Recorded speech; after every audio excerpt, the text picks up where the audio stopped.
The story continues with Ouyang being repelled by his own powers, so he reluctantly leaves the store and remembers what a wise man once said, as long as there's a hole, then he still has his goal, like in any cultured anime. Nonetheless, he looks and realizes that he only has 30 seconds to get out before time begins to unfreeze once again. Eventually, his ability ends, but fortunately for him, he makes it out in the nick of time. He then tells himself that if he was never distracted by the frozen idol, then he could have at least got some Kit Kat ice creams for dessert. Regardless, a notification appeared claiming that Ouyang has committed a wicked deed, but instead of being punished, he was once again rewarded with a huge amount of experience points, while also gaining an upgrade to his main power.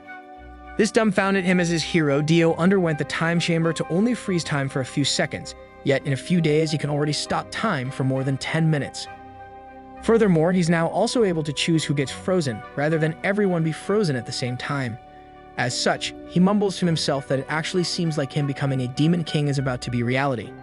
Later, Ouyang receives two simultaneous alerts, alerting him that both Ran and Naeum are busy thinking about him, so he gets some temporary relief as his lower self has become rock hard like my poops due to his earlier encounter with the K-pop idol.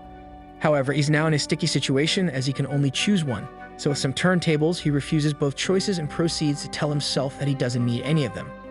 However, a second passes, so he quickly picks up his phone and dials up Naeum because he apparently needs some post-banana sage-like clarity. On the phone, he orders her to hastily meet up at his house, claiming that it's master's orders. Upon arriving, we find Ouyang eating a sandwich, while someone else is busy devouring his Malone ice cream. At the same time, we find Ran literally running up some stairs where she suddenly opens up the door to Ouyang's apartment. She happily enters and asks what Ouyang needed, only for her to see a scene that our editor always has to edit out. Of course, Ran gets shocked, but with Naeum caught in the act, she could not really reply as she would choke. Thus, an enraged Ran begins to utter the words, "What are you doing, stepmaster? I mean Naeum." With no response directed back, Ran loses her eyes and nose in utter anger, so she puts on her boxing gloves, as if she's about to fight guts. She proceeds to menacingly kick over Naeum and shouts at her, asking if she's gone absolutely off the rails. Meanwhile, Ouyang attempts to cool down the already hot-tempered Ran, but she makes the devastating mistake of telling her demon king to be quiet. In response, Ouyang nervously says to listen to him since he's the master. But just like in any romance movie, Ran claims that the woman needs to fight for the man if someone else is trying to steal him. Ran then continues to scream at Naeum, but eventually enough is enough and Ouyang finally speaks up. He mentions to Ran that she's starting to become arrogant, causing her to snap back to her senses. Ouyang then continued to mention that she's late, so he asks what's the reason for her to be talking so much. Thus, Ran begins to apologize, claiming that she was only late since she wanted to look nice for him. However, he brings her closer to him and says that isn't an excuse. He continues on with so much riz in hand and tells her that her efforts are futile since she won't be needing makeup or clothes. As such, he orders her to be like how I like my pizza, with nothing on it except pineapples. With Naeum right beside her, she questions him and asks if he actually wanted her to do it right now, causing Ouyang to become slightly annoyed, so she proceeds to go on with the order. Now not completely satisfied, Ouyang also asks her to do some squats, since he wanted to admire the rear guard. Eventually, she completes numerous squats, so Ouyang brings her over and takes her hand. He brings her over to his lap, and the rest was water under the bridge.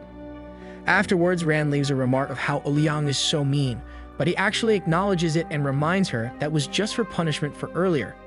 Nevertheless, he ends up introducing the girls to each other and continued by telling Ran that from now on, to not ever fight each other again. Regardless, Ran quickly agrees to not fight Naeum again, but Ouyang visibly catches her still jealous at the fact that Naeum has been banana eating, so he reassures her and tells her to stop worrying since she's his beloved first.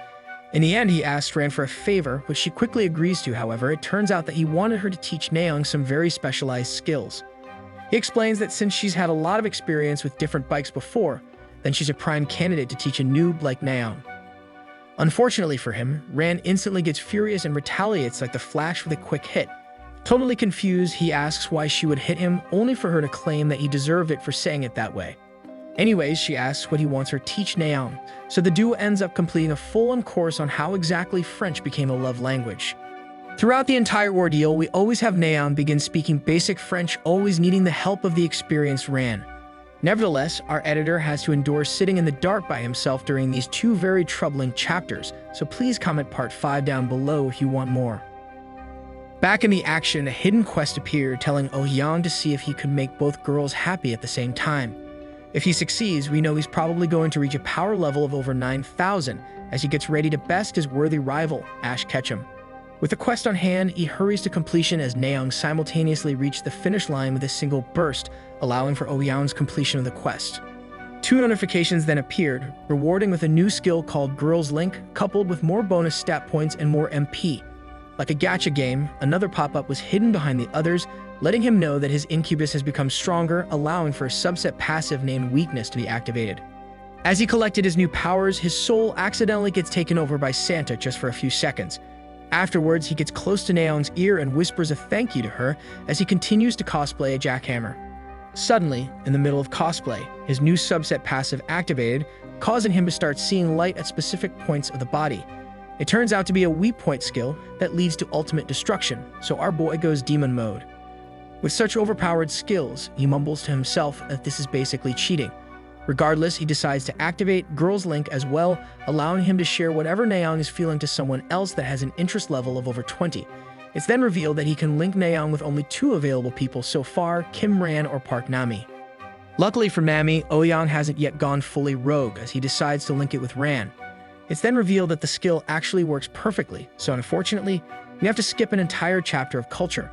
Long story short, the girls basically end up feeling what it's like to win your first ever Fortnite match. Meanwhile, for the first time, Nami is in her room math studying as she's busy getting mad at Ouyang. She begins to conjure up theories if he can actually control time. She also thinks about whether or not she should report him to Riot, but she knows that everyone will think she's crazy. Now remember how Ouyang didn't link Nami with his sister. Well, the dang Demon King ended up doing it.